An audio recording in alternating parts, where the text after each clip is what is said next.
Nós estávamos vivendo um momento de Páscoa, né? Domingo passado a gente fez um teatro aqui na igreja.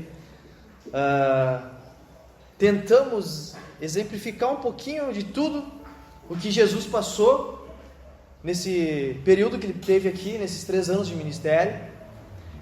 Mas na sua morte e ressurreição, muitas vezes a gente para por ali, né? A gente diz, agora passou a Páscoa. Mas se nós voltar um pouquinho no tempo, Jesus ficou ainda 40 dias antes de subir aos céus. E eu fiquei com isso na cabeça. Mas a gente comemora a Páscoa e para ali, a gente já vai fazer nossas atividades, outras coisas já vem acontecendo na nossa vida e a gente acaba esquecendo essa parte que é tão importante nas nossas vidas. E o tema da mensagem dessa noite é contempladores, testemunhas de Cristo. Eu convido os amados irmãos a abrirem em Atos, capítulo 1, leremos do verso 6 até o verso 11. Atos, como nós já conhecemos, foi Lucas, um dos discípulos de Paulo, que escreveu este livro. E Lucas escreveu o Evangelho de Lucas para uma pessoa chamada Teófilo.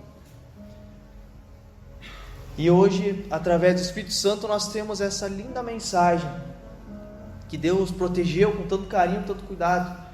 Usou essa pessoa para que hoje nós pudéssemos ver o que Ele fez.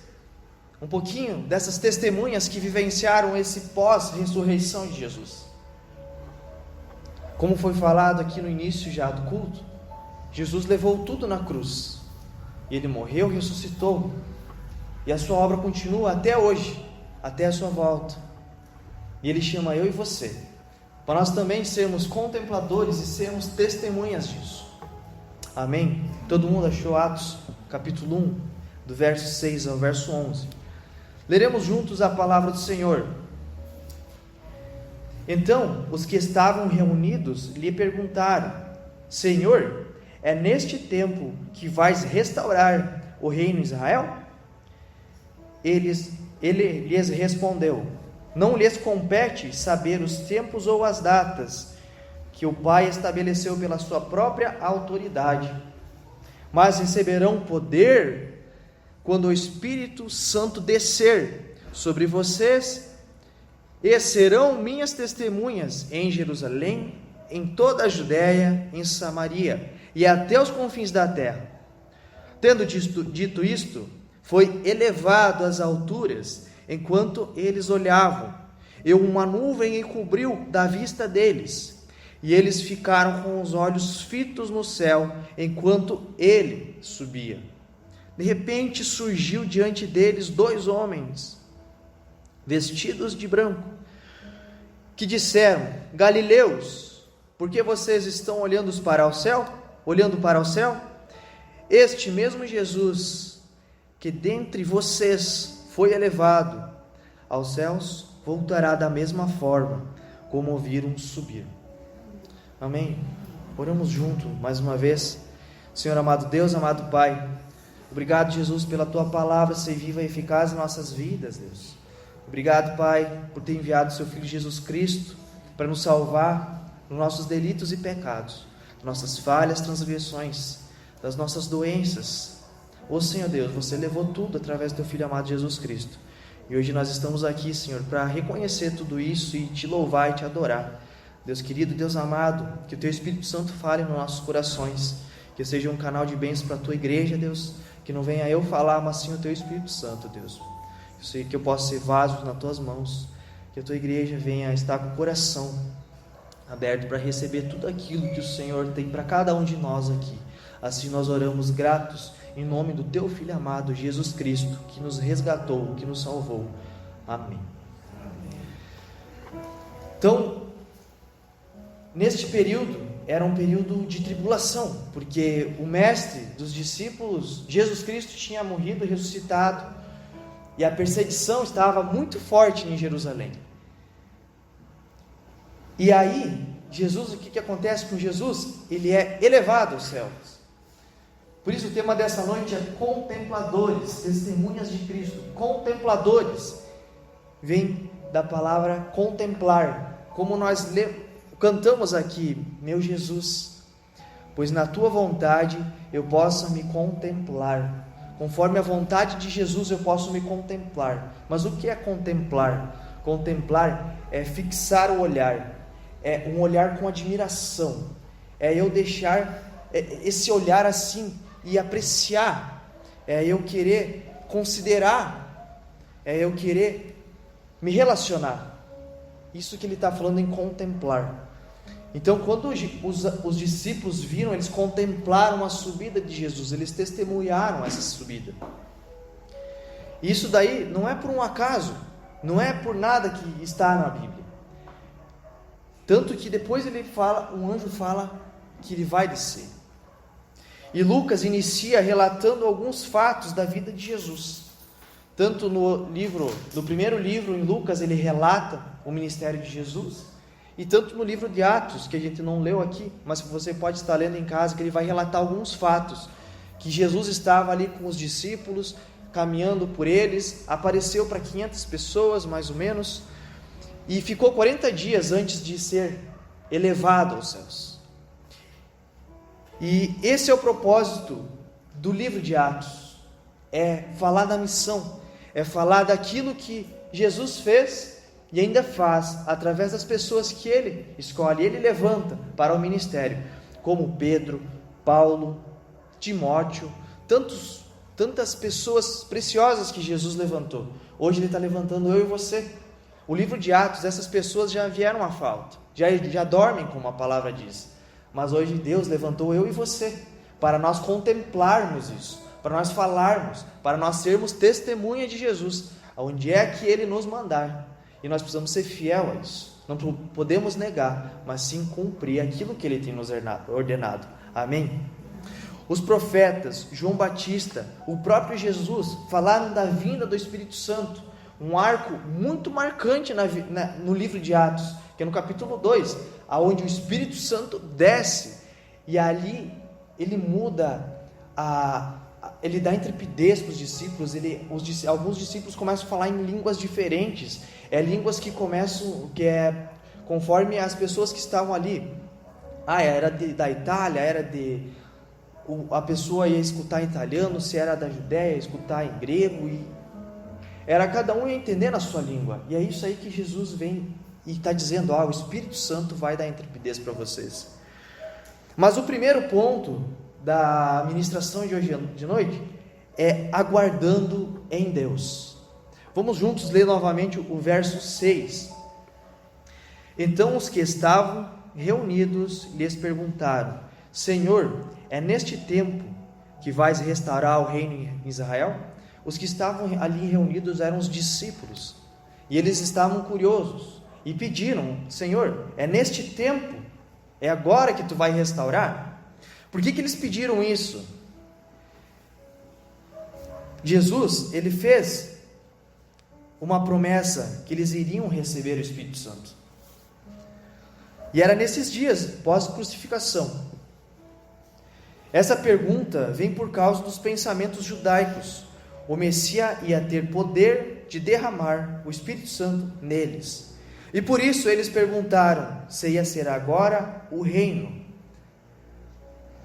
Mas só que esse reino para eles era de uma forma física. Era de uma forma que eles viam Jesus em completa glória, em completa riqueza, em completo mandato sobre todos ali. Era como se Jesus era o rei do mundo inteiro neste momento. Ele a gente sabe disso, mas para eles era como se ele recebesse a coroa de ouro nesse momento, ia sentar no trono nesse momento, só que não no céu, mas aqui na terra. Para eles era isso. Para eles era algo palpável. Eles não estavam vendo essa dimensão espiritual. Eles queriam que Jesus reinava sobre os romanos, ali naquela época, sobre o povo. Só que não era isso que Jesus estava fazendo. Não era esse reino que Jesus estava falando. Era o reino espiritual.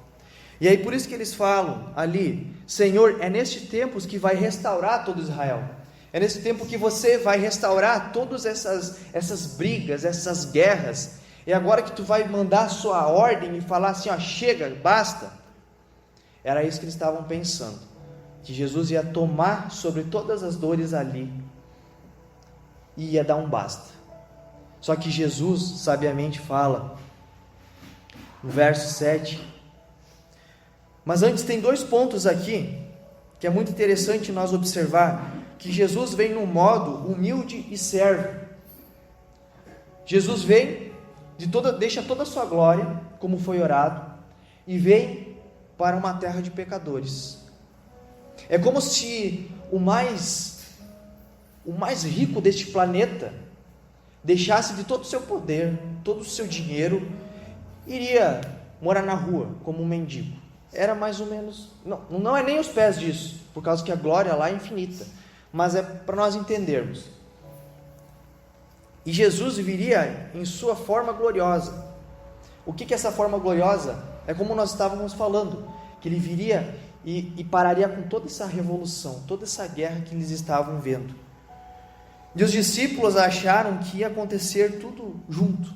Jesus ia ressuscitar e já ia ordenar para dar um final nisso tudo. Ia ser construído tudo novo. Mas Jesus não ensina dessa forma. Eles pensavam que Jesus ia trazer a glória em Israel, na entrada dele já em Jerusalém. Na mente deles, Lucas, voltando um pouquinho, quando Jesus entra em Jerusalém, no domingo de Ramos, as pessoas ali começam a jogar um monte de ramos e celebrar a entrada de Jesus em Jerusalém. E ali eles achavam que Jesus ia dar um basta nos romanos. Mas não, Jesus, como foi falado ali em Isaías, ele levou todas as nossas transgressões.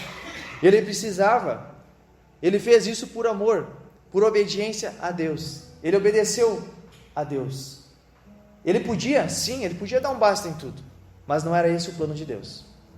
E era isso que os discípulos queriam dele. Mas aí foram frustrados com a sua morte. Jesus se entregou para os romanos e foi crucificado. Só que na ressurreição veio uma esperança. Então vai ser agora que Jesus vai reinar. Agora vai ser onde Jesus vai dominar esses romanos e a gente vai parar de sofrer. A gente não vai mais ser perseguido. A gente vai conseguir deitar no nosso travesseiro sem nenhum problema de alguém estar roubando a minha casa. Mas não era agora. Por isso que o primeiro ponto é aguardando em Deus. E Jesus sabiamente fala no versículo 7. Elias respondeu: não lhes compete saber os tempos ou as datas que o Pai estabeleceu pela sua própria autoridade.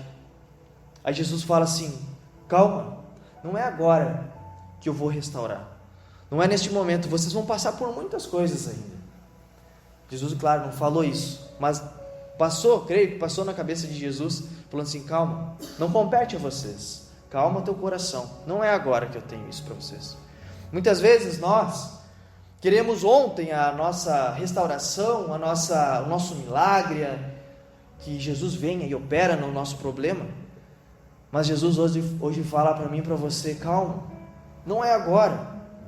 Você precisa passar por um processo. Talvez a luta que você está passando essa noite, eu não sei, mas Deus é quem sabe. Ele está trabalhando algo em você, como Jesus trabalhou algo nos discípulos, falando assim: não é agora, calma, não deixa essa ansiedade tomar o teu coração, não deixa essa ansiedade te perturbar, mas sim, espera em Deus, aguarda em Deus. Isso que Jesus estava falando para os discípulos, e é isso que Ele fala para mim e para você essa noite. Calma, não deixa a ansiedade que está no teu coração ser tomada, não deixa o teu coração se frustrar, mas sim aguarda em Deus. É isso que Ele quer para mim e para você essa noite. Ele tem um propósito muito grande para mim e para você. Tem um propósito muito grande nessa obra da igreja, na obra das crianças. Mas calma, tem o tempo certo.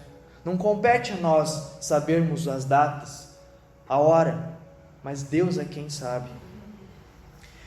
Jesus sabiamente diz: não lhes compete saber. E aqui a gente tem 2 palavrinhas que a gente consegue ver: o tempo e datas. O tempo, em grego, está escrito Cronos. É o tempo que nós conseguimos medir no relógio, nos calendários. A gente não consegue fugir desse tempo. Nós estamos neste tempo. Deus é um Deus fora do tempo. Deus tudo vê, tudo sabe, Ele é onisciente, onipotente. Mas nós estamos dentro desse tempo e nós não conseguimos fugir dele. A gente fica correndo atrás da máquina, correndo atrás né? E o tempo passa tão rápido. É esse tempo que ele está falando aqui, o Cronos. E também tem outro tempo aqui, que é a data, na minha Bíblia, algumas Bíblias, na Almeida, Revista Atualizada, está épocas, que é a palavra grega é kairos. E o kairos significa, é o tempo, o momento oportuno, apropriado, o que faz acontecer. Seria algo especial, memorável, não em seus números, mas sim em significância. É esse tempo que eles achavam que ia acontecer, esse tempo ali que os discípulos iriam achar que Jesus ia dominar. E Jesus sabiamente fala ali, vocês não precisam saber a hora e a data, o tempo e a data. Vocês não precisam saber a hora, o minuto, o segundo que eu vou voltar, para ser esse momento especial. Esse momento especial seria a volta de Jesus, que eu e você ansiamos. Uma ansiedade gostosa, que é a ansiedade da vinda de Cristo, do nosso Salvador, dessa restauração completa. E ele fala ali para nós esperarmos em Deus. E esses dois tempos já estão fixados, diz Jesus. Deus já estabeleceu com a sua própria autoridade. Então não temos como eu ou você mudar isso. Jesus, Deus já estabeleceu pela sua própria autoridade. E Deus é quem criou tudo. Deus ordena todas as coisas. E cabe a mim e você hoje esperar. E Ele trabalha no nosso coração, em cada item, cada coisa, cada atitude nossa Ele trabalha. Deus é um Deus pedagógico, Deus que ensina. E nós precisamos aprender no meio dessa dificuldade, dessa turbulência. Não era fácil para os discípulos estar sendo perseguidos, escondidos. Tanto que depois disso, os discípulos ficaram 10 dias escondidos, aguardando o Espírito Santo. 10 dias, se eu não estou enganado, aguardando o Espírito Santo. E pensa, qualquer hora podia acontecer, da onde eles estavam, da casa que eles estavam escondidos, algum romano entrar e eles irem para a cruz. Ou, algum outro tipo de sacrifício, não sei. Mas eles estavam vivendo esse tempo. Então hoje nós temos algumas frustrações, sim. A gente é humano, a gente precisa de um Deus. E o nosso Deus pode todas as coisas, mas Ele nos ensina a esperar, a aguardar nele. Amém? Neste momento, não é a escatologia que é importante, mas sim a missiologia. E é ali onde que ele fala, calma, vocês não precisam saber a hora que eu vou restaurar tudo, mas eu tenho algo muito mais importante para vocês nesse tempo, neste Cronos. Eu tenho algo muito mais importante, que é, vamos ler junto o versículo 8. Mas receberão poder quando o Espírito Santo descer sobre vocês, e serão minhas testemunhas em Jerusalém e toda a Judéia e Samaria até os confins da terra. Aqui é o segundo ponto da pregação de hoje, que é sermos testemunhas de Cristo em todo lugar. É onde nós estivermos, no trabalho, na aula, caminhando na rua, correndo, não sei, na igreja, fora da igreja, principalmente fora da igreja, principalmente. E eles queriam que Jesus organizasse todo Israel neste momento, mas Jesus quis e quer para nós hoje, que eles e nós hoje iremos para todo lugar a sermos as testemunhas dele. Jesus falou, não compete a vocês saber quando eu vou restaurar, mas sim compete a vocês hoje, nós e vocês, naquela época, as testemunhas, os discípulos, irem a todo lugar, serem minhas testemunhas. Jesus queria que eles e nós hoje seremos e fomos nós testemunhas de Cristo. E a palavra testemunha, ela vem do grego de mártir, que ela significa alguém que morre por aquilo que crê. Ficou ligado aos mártires cristãos, pois naquela época morria por crer em Cristo, ser testemunha. O mártir veio dos martírios, das mortes, dessa perda de pessoas que estavam indo para a forca, estavam sendo crucificados, estavam sendo maltratados, por causa de crer em algo bom, crer em Jesus, crer num ser que só veio e fez milagres, maravilhas. E eles estavam sendo torturados pelo bem. O mal estava querendo consumir o bem. E aí vem a palavra mártir, testemunhas. Na época morria muito por crer em Cristo. E sermos testemunhas é estar disposto a falar de Jesus em todos os lugares. Por que em todos os lugares? Olha aqui que ele vai falar aqui, que Lucas relata. E serão minhas testemunhas em Jerusalém, em toda a Judéia e Samaria e até os confins da terra. Os confins da terra é todo lugar. Primeiro Jesus manda um grupo para Jerusalém, outro grupo para Samaria, outro grupo para a Judéia, e assim vai indo. Paulo foi para os confins da terra, ele foi para muitos lugares. Se nós pegamos o mapa que Paulo percorreu, a gente vê um monte de pontinhos assim, porque ele foi para muitos lugares, falar das boas novas, falar de Jesus, falar que ele veio, ressuscitou, operou muitos milagres, maravilhas, fez muitas coisas boas. E Paulo foi pregar o evangelho para todos os lugares. E hoje cabe a mim e a você pregar o evangelho em todos os lugares que nós fomos.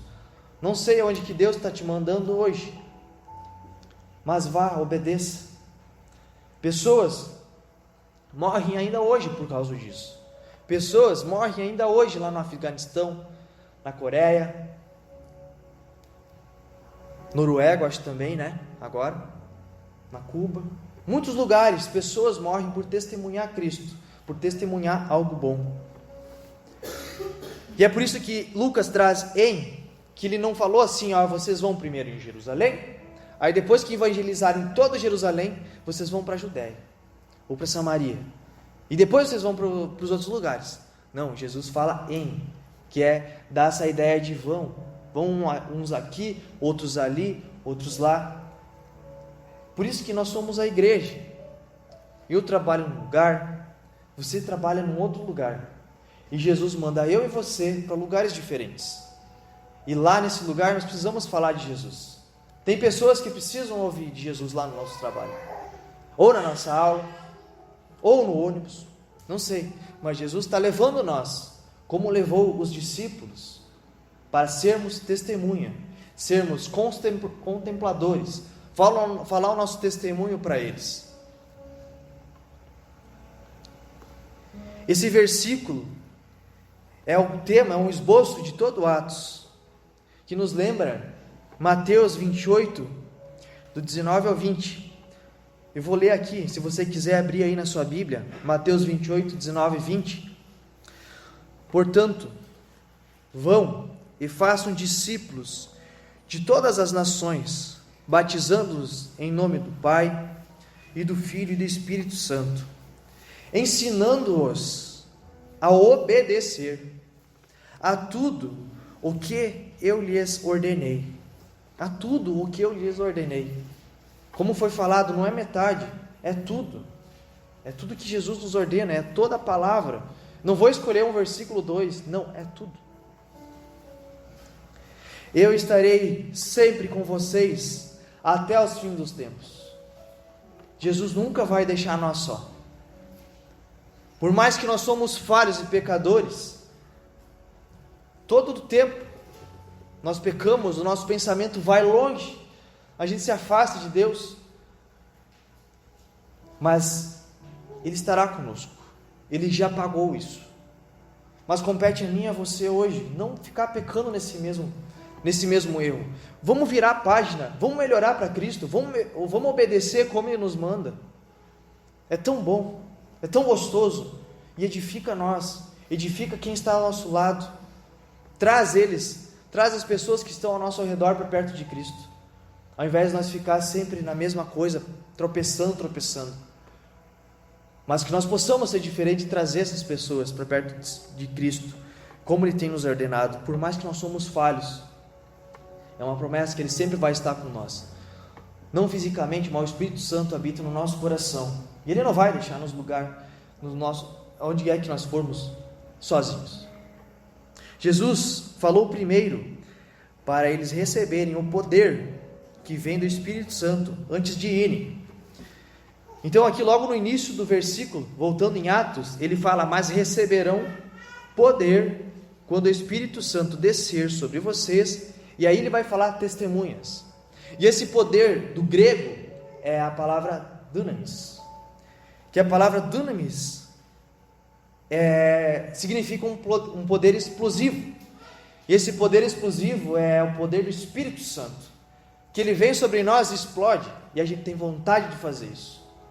É isso que Jesus estava falando: vocês vão receber dunamis, vocês vão receber algo que vocês vão ter muita vontade de fazer, vocês vão receber algo que vocês vão querer fazer, não importa o que.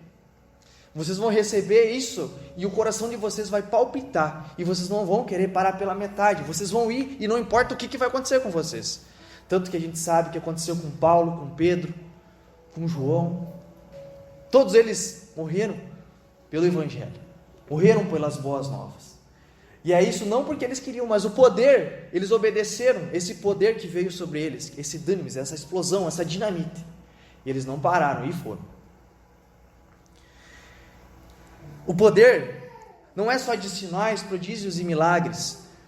A gente não pode pedir para Deus só: Deus, faz um milagre na minha vida, Deus, cura esse meu machucado, cura meu braço que eu levei um tiro ontem lá no paintball.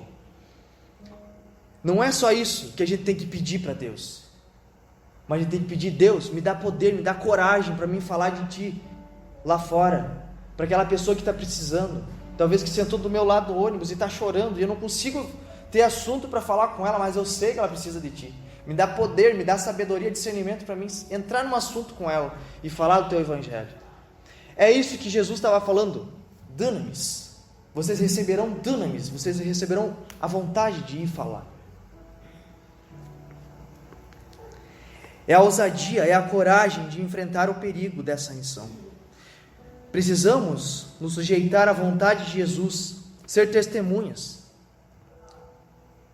Muitos lugares, eles vivem essa testemunha mesmo no grego, esse martírio. Muitos lugares estão levando talvez uma comida, uma roupa, e um soldado mascarado vem e leva, o pastor leva esse missionário, e já era para ele, porque pregar Cristo, falar de Cristo, para eles é um pecado. Veja se pode isso, falar de alguém que só veio fazer o bem, ser algo tão ruim. Isso daí é a maldade, que alguém, o inimigo fica semeando neste mundo, mas cabe a mim e a você sermos canais de bênção na vida das pessoas, sermos usados, pedir para Ele dunamis, esse poder explosivo de ir pregar o Evangelho. Os discípulos tiveram que começar na cidade mais dura da época, onde crucificaram seu mestre. Os discípulos, para ser testemunha de Jesus, eles não começaram em Erechim, aonde que o Evangelho é livre. Eles não começaram no Brasil, aonde aqui nós podemos sair com a Bíblia no nosso braço, embaixo do nosso braço, na nossa mão, com uma camiseta, com uma cruz escrita Jesus. Eles não começaram nesse lugar. Os discípulos começaram a pregar o Evangelho na cidade onde crucificaram Jesus. Olha o desafio dessas pessoas. Pense, como que caberia nós hoje, numa cidade como essa, sabendo se a gente falava Jesus ali fora, podia vir 2, 3 soldados romanos e espancar nós e levar nós para uma cruz. Como que nós sentiríamos? Mas Jesus deu a capacidade para os discípulos, deu dunamis para eles, e eles não se importaram, eles esperaram esses 10 dias como Jesus ordenou. E aí sim eles foram receber o Espírito Santo. E não importava o que acontecia, eles falavam de Jesus, levaram muita surra, como a gente sabe que o apóstolo Paulo levou, Pedro levou, os discípulos foram levando, sofreram muito frio, fome, mas eles cantavam na prisão, por alegria a Cristo, por dunamis, eles tinham essa coragem, essa vontade de falar. E é isso que eles ensinam para nós hoje.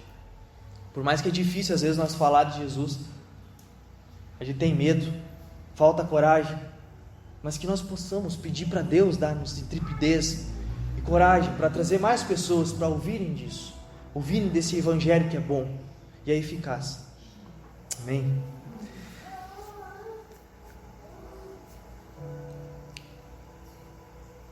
Jesus pede para nós não ficarmos sentados. Jesus pede para mim e para você, essa semana, não ficar sentado, mas para fazer, ser sensíveis à voz dele. Vamos juntos ler o versículo 9. É o terceiro ponto da ministração de hoje, que é a promessa. Tendo dito isso, foi elevado às alturas, enquanto eles olhavam, e uma nuvem encobriu da vista deles. A ascensão aconteceu no Monte das Oliveiras. Lucas diz isso em seu relato, no primeiro livro que ele fala, em Lucas 24:50, que lá está um povoado chamado Betânia. E esse povoado essa aldeia chamada Betânia, é uma aldeia pequena que estava no Monte das Oliveiras. E é ali onde Jesus escolhe para falar as suas últimas palavras aqui em terra, com o seu corpo ressuscitado, furado, mas sim restaurado e glorificado, amém?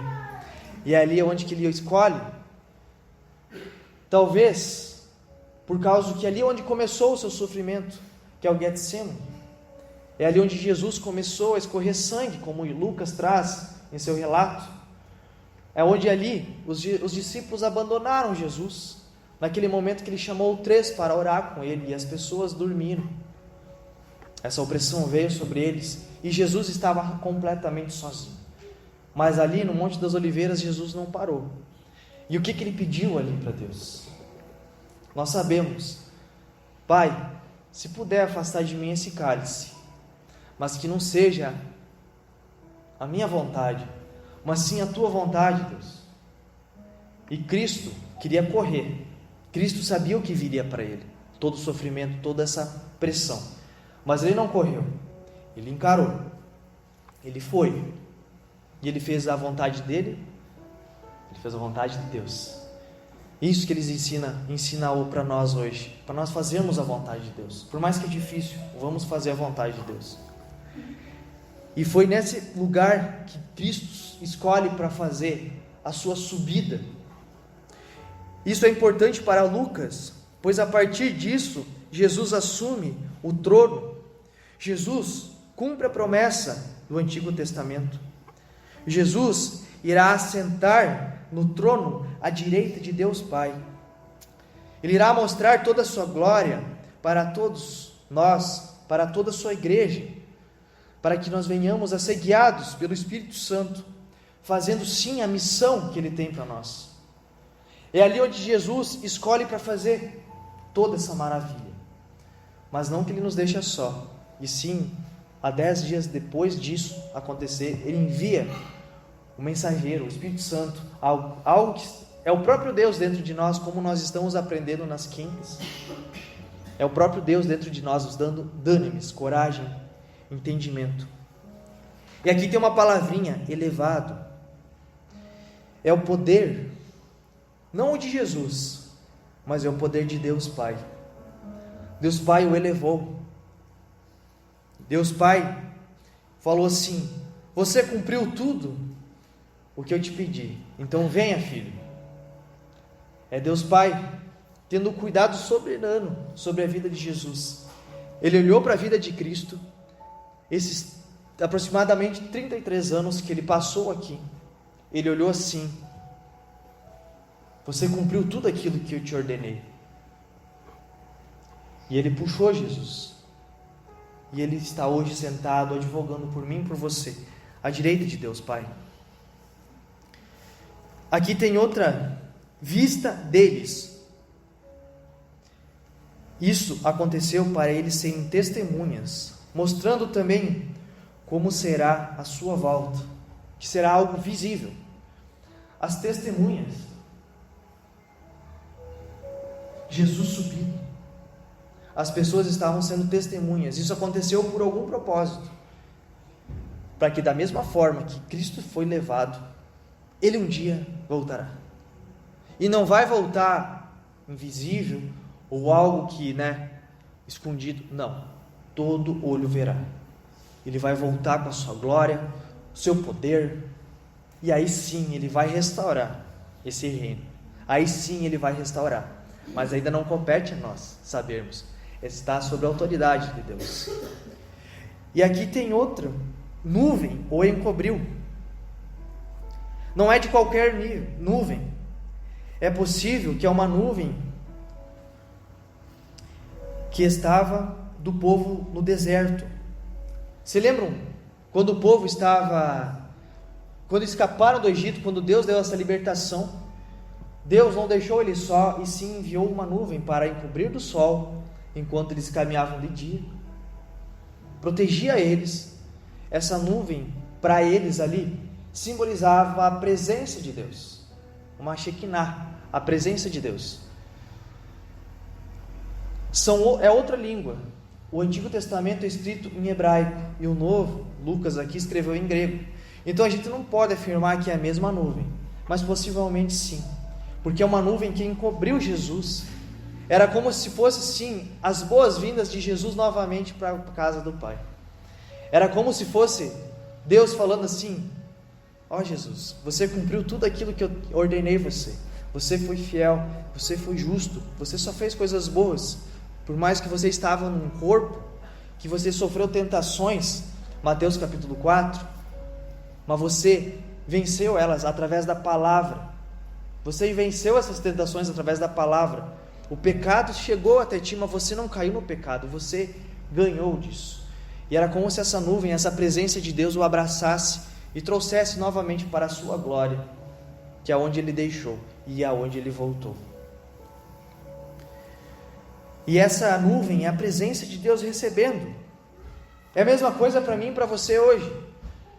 Às vezes a gente está abalado, talvez vazio, mas nós obedecendo Deus, nós cumprindo aquilo que Deus quer para mim e para você essa noite, e essa semana e o resto da nossa vida.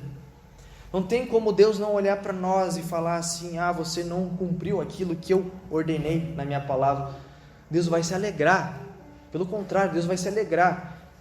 Você é fiel e justo com a minha palavra. Você está cumprindo cada verso que eu deixei relatado através dos profetas, dos discípulos. Ele vai olhar e cada vez mais Ele vai se aproximando de nós e nós dele. Ele vai nos abraçando, vai nos acolhendo. Mas nós precisamos ter esse relacionamento com Deus. Não podemos só buscar a Deus, buscar só a presença de Deus no momento da tribulação, no momento da opressão, mas sim em todos os momentos, seja eles bons ou os ruins. E como se Deus tivesse ido receber Jesus, se nós obedecer Ele, é como se Ele também estivesse, como a palavra de Deus se inclina. O salmista diz que Deus se inclinou. É como se Deus estivesse assim: eles estão me obedecendo, olha que legal. Ele está rejeitando o pecado, que bênção, glória a Deus. Deus aprovou a obra de Cristo e agora o acolhe. Quando Jesus voltar, o meu desejo é que Ele me aprove. O meu desejo é que, ou quando eu vier a faltar, é que Deus venha me aprovar. É uma luta diária que eu tenho contra a minha carne.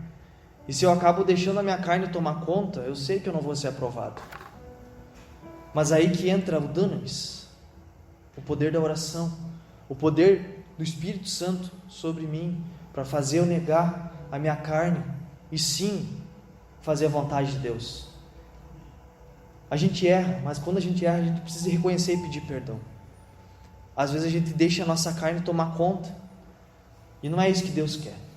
Às vezes Deus coloca, vamos dizer assim, algo para ver como é que nós estamos saindo, se nós estamos sim cumprindo aquilo lá que Ele tem nos ordenado. E muitas vezes a gente falha nos pequenos detalhes, mas a gente tem que buscar a presença de Deus para que a gente não venha a ser voltado à nossa carne, mas sim ao Espírito, sim esse dunamis, essa dinamite que o Espírito Santo derrama sobre nós. Amém? Quando cumprirmos a vontade de Deus, Ele se agrada. Quando a gente faz a vontade de Deus, Ele vai se agradar comigo e contigo. Vamos ler junto os 2 versículos finais, 10 e 11. E eles ficaram com os olhos fitos no céu, enquanto ele subia. De repente, surgiu diante deles 2 homens vestidos de branco, que disseram: Galileus, por que vocês estão olhando para o céu? Este mesmo Jesus, que dentre vocês foi elevado aos céus, voltará da mesma forma como vocês estão vendo ele subir. E esse mesmo Jesus significa o mesmo corpo, o corpo que morreu e ressuscitou. A morte e a ressurreição, a morte não parou Jesus. Como nós falamos nos jovens, o corpo de Jesus não tinha nenhum pecado, nenhuma bactéria tocou em Jesus, nada, ele estava com o corpo intacto, porque esse corpo que Jesus estava, não era o corpo pecaminoso que nem eu e você temos. Ele teve esse corpo restaurado, glorificado, e esse corpo que um dia, quando Cristo voltar, irá buscar a sua igreja, e esse mesmo corpo, esse que nós temos, vai ser glorificado, vai ser restaurado, e aí sim nós vamos adentrar. É como se viesse a Shekinah, a nuvem, nos buscar, a presença de Deus, e vai falar assim, para aqueles que cumprirem a vontade de Deus e crerem em Jesus no coração, Ele vai falar assim: venham, meus filhos amados, eu vi que vocês obedeceram, vocês cumpriram tudo, e é como se fosse Deus recebendo nós com esse corpo pecaminoso de lado, mas sim restaurado, e entrando na presença de Deus novamente. E assim que Jesus vai voltar, vai ser algo visível, o mesmo corpo que ele subiu, ele vai voltar. Por mais que já se passaram 2000 anos, esse corpo de Jesus já é um corpo eterno. Jesus, para nós, é difícil de entender que tem um corpo humano, de carne e osso, no céu, sentado à direita de Deus Pai. Deus, Espírito, tem um corpo lá de carne e osso, como eu e você, sentado, porque esse corpo já é glorificado, esse corpo está carimbado e já tem o passaporte para a presença de Deus novamente. E é isso que nós precisamos buscar todos os dias da nossa vida, buscar essa vistoria, esse passaporte carimbado, para um dia nós podermos voltar da onde que nós não deveríamos ter saído.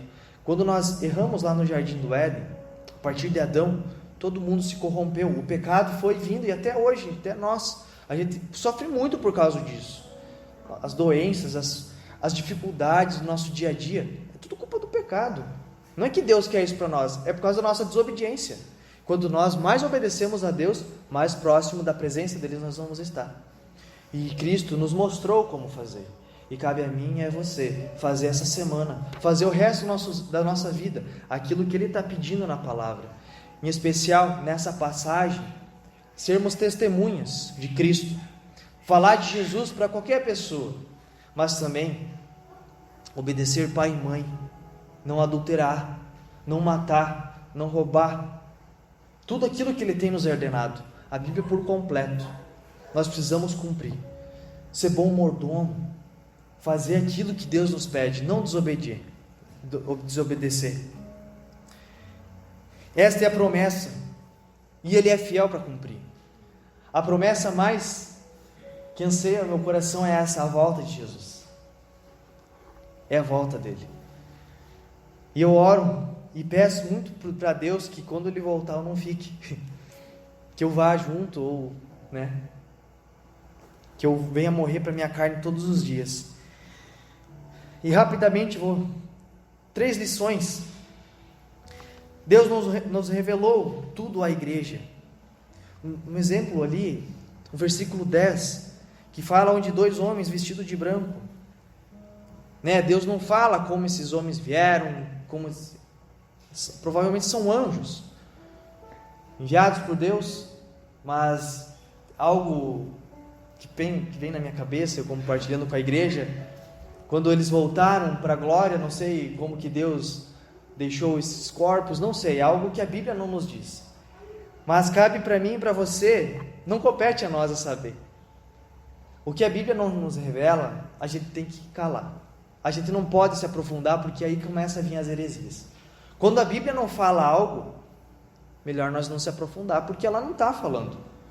Mas a Bíblia é muito clara no amor de Cristo. Vamos nos aprofundar no amor de Cristo. A Bíblia é muito clara para nós fazermos e pregarmos o Evangelho. Jesus está conosco, como nós lemos Mateus 28. Vamos, Ele estará conosco. É muito claro nisso. Então, nesses textos que a Bíblia é clara, vamos cumprir com todo o nosso coração. E onde ela não é tão clara, não compete a nós. Segunda lição: a nossa vida é como um livro que passa uma página por dia. Os discípulos já queriam saber se já era agora que ele iria restaurar o Israel, mas não compete a eles a saber. Calma, eu tenho algo muito melhor para vocês agora, que é pregar o Evangelho para todas as nações, até os confins da terra. É isso que eu tenho para vocês. É isso que Ele tem para nós hoje. Às vezes a nossa ansiedade, nossos problemas é culpa da ansiedade. A gente fica, meu Deus, tem que fazer aquilo, tem que fazer aquele outro, e não para, ele fica sempre e aquilo ali começa uma bola de neve, aumentar, mas a gente tem que se aquietar e viver um dia por vez. Se a gente traçar uma linha e já querer viver o final, é que nem os discípulos já queriam viver o final, já queriam viver aquilo que Jesus iria restaurar o Israel, mas ele falou: calma, não é agora, eu tenho algo muito melhor para vocês, que é falar do meu nome para as outras nações. Vocês são egoístas, só querem para vocês? Vocês são egoístas que só querem para vocês as boas novas? Não, preguem para todos. Isso é uma ordenança dele. E até que todos não conheçam ele está segurando. Não sei, mas a gente precisa fazer isso. A gente quer morar no céu, amém? Nós queremos. E é um lugar muito melhor que aqui.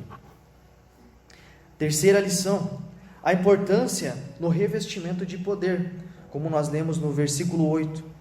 Os discípulos cheios de poder, e nós também cheios de poder do Espírito Santo, de sermos testemunhas, de sermos, talvez, não sei, quem tem o chamado de ser missionário, talvez vai entregar sua vida por amor a Cristo, como os discípulos, a maioria deles aconteceu, não sei, mas que nós possamos pedir para Deus o dunamis, esse poder de falar, de não se aquietar, mas sim de falar, de ter coragem, porque muitas pessoas precisam, o mundo inteiro precisa desse amor que hoje alcançou eu e você, e graças a Deus alguém falou isso para nós, e graças a Deus que Deus usou essa pessoa, e olha que maravilha se Ele puder usar outra pessoa, eu ou você, para trazer uma pessoa que está necessitando desse amor para estar aqui sentado conosco no próximo domingo, ou na quinta, ou nos jovens,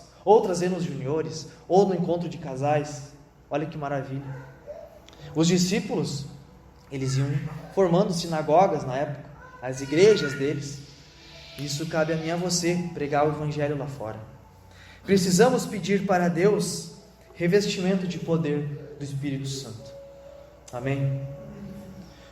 Convido a todos a se levantar e vamos orar a Deus. Por favor, feche seus olhos.